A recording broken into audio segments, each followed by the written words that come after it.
지난주에는 우리가 나눴던 말씀이 예수님을 바라보면서 믿음의 경주를 이제 완주하자라는 말씀을 우리 나눴었다면, 이번 주는 이제 징계에 대해서, 하나님의 징계에 대해서 이제 말씀을 하십니다. 그래서 이번 주 제목을 이렇게 잡았는데요. 하나님의 징계에 감사하자. 징계인데 뭐 감사할 게 뭐가 있나라는 생각이 들 수 있는데, 아마 말씀을 나누고 나면 왜 감사해야 되는지를 아마 아시게 될 것입니다. 그래서 우리 이 제목을 가지고 각절 말씀 우리 나누도록 하겠습니다. 먼저 5절 말씀 함께 읽도록 하겠습니다. 또한 자식들에게 하듯 너희에게 말씀하시는 권면을 너희가 잊었도다. 이르시되 내 아들아 너는 주의 징계를 멸시하지 말며 그분께 책망받을 때에 낙심하지 말라라고 말씀합니다. 여기 자식들에게 하듯 너희에게 말씀하시는 이 권면이 쉽게 얘기하면 꾸중이죠. 잘못했을 때 꾸짖는 거. 네, 그것을 이야기하는데, 예수님께서는 우리를 이제 응원하신다고 지난주에 얘기했었잖아요. 1절에서. 우리 믿음의 그 선배들과 함께 응원하시는데, 우리 하나님께서는 우리가 잘못하는 경우 꾸짖기도 하십니다. 예수님께서 응원하시고, 하나님은 우리 잘못하면 그걸 징계하기도 하시고, 이제 그런 일을 하신다는 거죠. 자, 그래서 이르시되라고 여기 이제 말씀을 인용하는데, 여기 5절과 6절 말씀이 그 잠언 3장 11절, 12절 말씀을 자유롭게 인용한 말씀을 가져다가 이제 쓰고 있습니다. 그래서 뭐라고 말씀하시는가 봤더니 주의 징계를 멸시를 하지 말래요. 그러니까 하나님께서는 고난과 핍박 등을 이용해서 우리를 징계하곤 하신다는 거예요. 그럼 왜 징계를 하시느냐? 이유가 있죠. 그 시간을 통해서 우리 잘못된 믿음이나 예습관 등을 고쳐 나가시는 거예요. 그래서 이게 다음 주 10절에서 우리 나눌 건데, 그런 잘못된 모습들을 제거하시기 위해서 우리에게 징계를 허락하신다는 거죠. 징계하신다는 것이죠. 자, 그러니까 징계를 우리가 멸시를 하거나 낙심하지 말아야 됩니다. 그러니까 하나님께서는 하나님 징계 안 하셔 라고 생각한다거나, 아니면 징계를 하심에도 불구하고 에이 뭐 징계나만 하면 난 내가 살고 싶은 대로 살 거야, 이렇게 멸시를 해서도 안 되고, 또는 징계를 받는다고 깨달았어요. 깨닫고 난 다음에 이게 하나님께 징계받고 있구나, 너무 힘들다, 낙심할 필요도 없다는 거죠. 그러니까 둘 다 하지 말라는 것은 결국 그것이 견디어낼 수 있는 거니까 하지 말라고 그러시는 것입니다. 그러니까 우리가 낙심하지 말아야 됩니다. 자, 그래서 5절 말씀을 이렇게 정리할 수 있겠는데요. 자식들에게 얘기하듯 너희에게 말씀하신 잠언의 권면을 너희가 지금 잊고 있다. 뭐라고 말씀하셨느냐? 내 아들아, 너는 주의 징계를 멸시하지 말고 그분께 책망을 받을 때 낙심하지도 말아라 라고 말씀을 하셨다라는 것이 이제 5절의 의미가 되겠습니다. 자, 이어진 6절 말씀 우리 함께 읽도록 하겠습니다. 주께서 사랑하는 자를 친히 징계하시고 자신이 받아들이는 아들마다 채찍질 하시느니라 하셨느니라 라고 말씀합니다. 여기 주께서 사랑하시는 자를 친히 징계하신대요. 그러니까 하나님께서는 사랑하는 사람을 직접 이제 징계하기도 하신다는 거죠. 그러니까 뭐 예수님을 통해서도 아니고 성령님을 통해서도 아니고 뭐 사람을 통해서도 아니라 직접 하나님이 이제 징계를 하신다는 거. 잘못하면.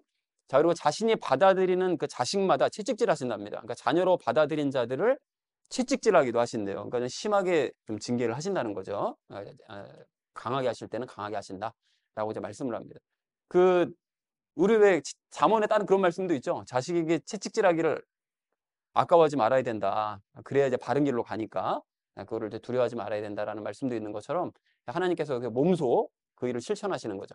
6절을 이렇게 정리할 수 있겠는데, 하나님께서는 사랑하는 자를 친히 징계하시고 당신의 자녀로 받아들인 자들을 채찍질하기도 하신다라고 잠언 3장에서 말씀하셨다라는 것이 6절의 의미가 되겠습니다.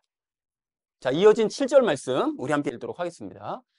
너희가 징계를 견디어내면 하나님께서 아들들을 대우하듯 너희를 대우하시나니 아버지가 징계하지 않는 자가 무슨 아들이냐라고 말씀합니다. 여기 너희가 징계를 견뎌내면, 그러니까 하나님께서 징계하시는데 그 징계를 끝까지 견뎌내면, 그러면 그 잘못된 믿음이나 예습관들이 버려지겠죠. 그 과정을 거쳐서. 버려지면 우리 하나님께서 아들들을 대우하듯이 대우를 한다는 거예요. 그러니까 자녀로서 이제 대우를 해주시는 걸, 그 대우를 받을 수 있다는 거죠. 그 전까지는 우리가 뭐 예습관이나 잘못된 믿음 때문에 제멋대로 가서, 야, 이거 아들이라고 하기에는 또 딸이라고 하기에는 너무 너는 좀 인생이 좀 그렇다. 그러면 하나님께서 징계하시고 고치셔서, 그러고 난 다음에 고쳐졌으니까, 야, 이제 너는 진짜 내 아들과 딸로서, 자녀로서 내가 너 잘해줄게 라고 하나님께서 하신다는 것이죠. 대우를 해주신다는 거죠. 자, 그래서 아버지가 징계하지 않는 아들이 없죠. 아버지는 다 자식들을 징계를 합니다. 아들이든 딸이든 잘못하면 징계를 하는데, 그거와 마찬가지로 우리 하나님께 징계를 받지 않는다면 그 사람은 하나님의 자녀가 아니라는 거예요. 도리어 이 관점을 바꿔서, 그 징계받는 건 물론 징계받는 당시에는 힘들고 괴롭죠. 하지만 내게 징계가 없어요. 그럼 하나님의 자녀가 아니란 뜻입니다. 그거는.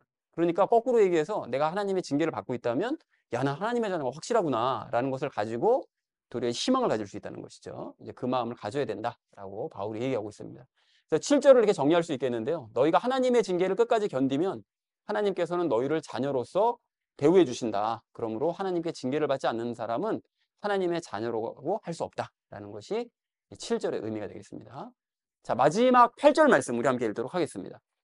모든 사람이 징계를 받음으로 너희에게 징계가 없으면 너희가 사생하여 아들이 아니니라 라고 이제 다시 한번 강조를 하죠. 7절 말씀을.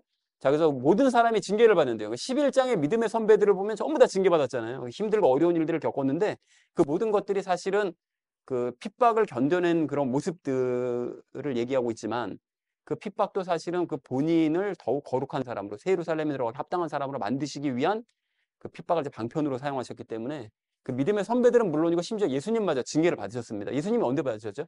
십자가에 못 박히실 때 죄와 연합해서 그게 당신 죄는 아니지만 사람들의 죄였지만 그럼에도 불구하고 죄와 연합하면 그냥 징계하시는 거죠. 그래서 우리 하나님 예수님도 이제 징계를 받으셨기 때문에 다 받는다는 거예요. 다. 그러니까 우리가 낙심하지 말고 그렇기 때문에 너희도 고난을 통해서 하나님께 징계받을 수 있다.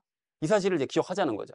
예, 기억을 하되 만약에 징계가 없으면 이게 사생하여 아들이 아니래요. 그러니까 하나님의 자녀는 모두 징계를 받기 때문에 하나님께 징계를 받은 경험이 없어요.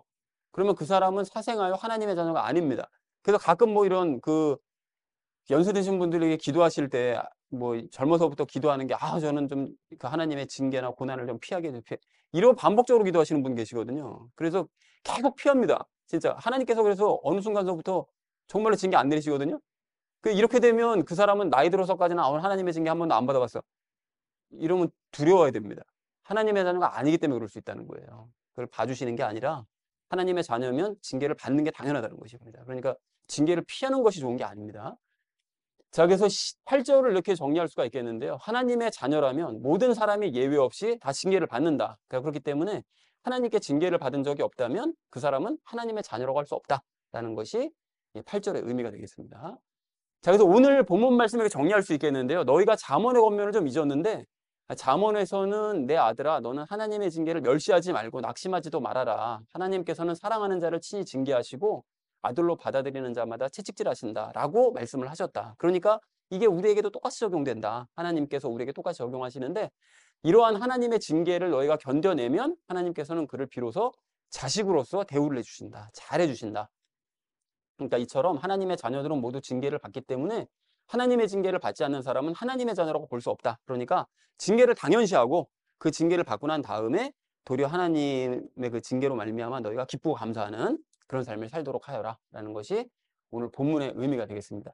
자, 그래서 오늘 우리가 이제 나눌 말씀이요. 그 하나님의 징계와 관련해서 세 가지를 나누려고 하는데 그 첫 번째는 하나님의 징계에 대해서, 그 두 번째는 징계에 감사해야 될 이유에 대해서, 그 마지막 세 번째는 이제 변화의 삶에 대해서 우리 말씀을 나누도록 하겠습니다. 그래서 오늘의 결론이요. 하나님의 징계에 감사하자라는 것을 제목으로 이 나머지 말씀은 삶에 적용하면서 말씀 나누는 시간 가지도록 하겠습니다.